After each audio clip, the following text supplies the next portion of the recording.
Hello student, welcome back. Myself Prashant sir from Sterling School Barawa Jaunpur. Today I am going to teach you English grammar.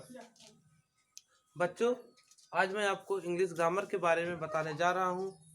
आज जो है हमारा वो नया एक टेंस है, प्रेजेंट परफेक्ट कंटिन्यूअस टेंस। मैंने आपको पिछले वीडियो में प्रेजेंट परफेक्ट टेंस जो था उसके बारे में बताया और उसको फिनिश भी कर दिया। तो आज जो हमारा नया टेंस है प्रेजेंट परफेक्ट कंटिन्यूअस, इसको देखते हैं और समझने की कोशिश करते हैं। So let's start. तो फर्स्टली हम पहले इसका आइडेंटिफिकेशन जान लेते हैं क्या है।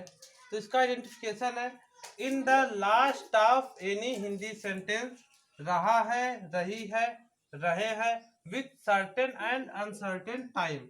एक बार फिर से देख लेते हैं। In the last of any Hindi sentence, रहा है, रही है, रहे हैं, with certain and uncertain time. मतलब जिस हिंदी वाक्य के अंत में रहा है, रही है, रहे हैं के साथ समय दिया हुआ हो, निश्चित और अनिश्चित समय दिया हुआ हो, वह हमारा प्रेजेंट परफेक्ट कंटिन्यूअस कहलाता है। एक बार फिर से देख लेते हैं।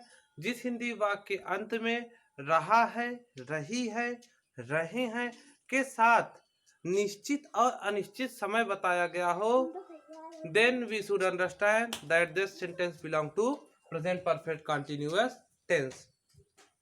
तो इसमें दो चीजें बहुत महत्वपूर्ण होती हैं।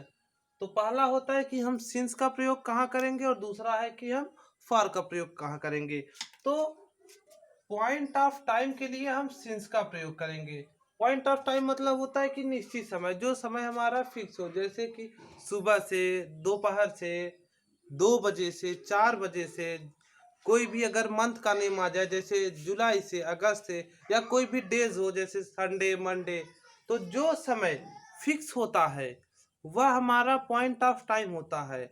और जो समय फिक्स नहीं होता, आई मीन टू से पीरियड ऑफ टाइम के लिए हम फॉर का प्रयोग करेंगे। अनिश्चित समय के लिए फॉर का प्रयोग करेंगे। जैसे 2 घंटे से, तो ये 2 घंटा हमको मालूम नहीं है कि कौन सा 2 घंटा है, 2 साल से, 4 साल से। तो जो हमारा अनिश्चित समय है उसके लिए फॉर का प्रयोग करेंगे, और जो निश्चित समय है उसके लिए सिंस का प्रयोग करेंगे। तो ये चीजें आपको क्लियर होनी चाहिए कि हम सिंस का प्रयोग कहाँ करें और फॉर का प्रयोग। तो अब हम उसके फर्स्ट पार्ट अफर्मेटिव सेंटेंस की तरफ चलते हैं। तो पहले अफर्मेटिव सेंटेंस का रूल जान ले। तो रूल इसका है, सब्जेक्ट प्लस हैज या have plus been plus verb का first form plus ING plus object plus complement plus since या for plus time full stop. Subject plus has या have plus been plus verb का first form plus ING plus object plus complement plus since या for plus time full stop. तो यहाँ पर दिया है या है और बीन। तो सिंगुलर नंबर के साथ, जो हमारे सिंगुलर नंबर है उसके साथ हम हैज का प्रयोग करेंगे, और जो भी हमारा प्लूरल नंबर है उन सब के साथ हम हैव का प्रयोग करने के बाद उसमें बीन एडेड कर देंगे और वर्ब की फर्स्ट फॉर्म में आईएनजी लगाएंगे। तो एग्जाम्पल देखते हैं। तो पहला एग्जाम्पल है, वह सुबह से किताब पढ़ रही है। वह सुबह से किताब पढ़ रही है, फुल स्टॉप। तो इसको सॉल्व करते हैं।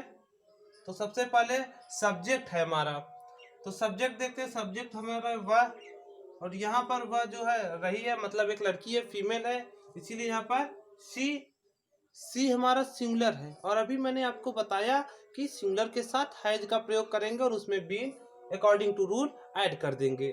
तो सी, उसके बाद हैज मैंने यहाँ पर प्रयोग किया क्योंकि सिंगुलर था। उसके बाद है बीन, तो यहाँ पर मैंने बीन का प्रयोग किया, सी है बीन। उसके बाद वर्ब है, उसमें हमको आईएनजी जोड़ देना है। तो वर्ब हमारा है पढ़ना। पढ़ना का होता है रीड, मैंने यहाँ पर रीड का प्रयोग किया, उसके बाद उसमें आईएनजी ऐड कर दिया, बन गया हमारा रीडिंग। उसके बाद क्या पढ़ रही, ऑब्जेक्ट है हमारा किताब, रीडिंग द बुक। अब आई वही टाइम वाली बात। तो देखिए अभी मैंने आपको बताया कि जो आपका निश्चित समय होता है, जैसे सुबह, शाम, दोपहर, ये सब आपका निश्चित समय है।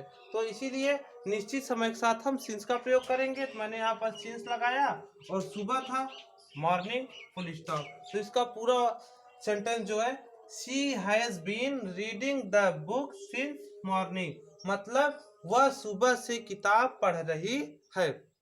दूसरा एग्जांपल देख लेते हैं। तो दूसरा एग्जांपल है तुम 2 घंटे से फूल तोड़ रहे हो। तुम 2 घंटे से फूल तोड़ रहे हो। तो सबसे पहले है हमारा सब्जेक्ट। सब्जेक्ट तुम है, तुम का यू होता है और यू हमारा प्लूरल है, इसीलिए हम हैव का प्रयोग करेंगे। और उसके बाद है हमारा बीन, तो मैंने यहाँ पर बीन ऐड कर दिया, यू हैव बीन। अब तोड़ना है हमारा वर्ब, तोड़ना का प्लक होता है, तो प्लक हो गया और उसमें हमको आईएनजी ऐड कर देना था, तो मैंने यहाँ पर आईएनजी ऐड कर दिया, हो गया plucking. You have been plucking. Object है हमारा फूल, द फ्लावर। उसके बाद देखिए 2 घंटे से, मैंने आपको बताया कि जो आपका अनिश्चित समय होता है वहां पर हम फार का प्रयोग करेंगे, 2 घंटे से, 2 दिन से, तो ये सब जो है हमारा अनिश्चित है, इसीलिए यहाँ पर हम फार का प्रयोग करेंगे। उसके बाद 2 घंटा है 2 आवर्स फुल स्टॉप। तो पूरा सेंटेंस देख लेते हैं, क्लियर कर लेते हैं। You have been plucking the flower for 2 hour, मतलब तुम 2 घंटे से फूल तोड़ रहे हो। बच्चों आज की इस वीडियो में बस इतना ही। आपको मैं धीरे धीरे ऐसे नेक्स्ट वीडियो में बताता रहूंगा, आप ध्यान से समझिए और इसको नोट भी करते चलिए। That's all, thank you.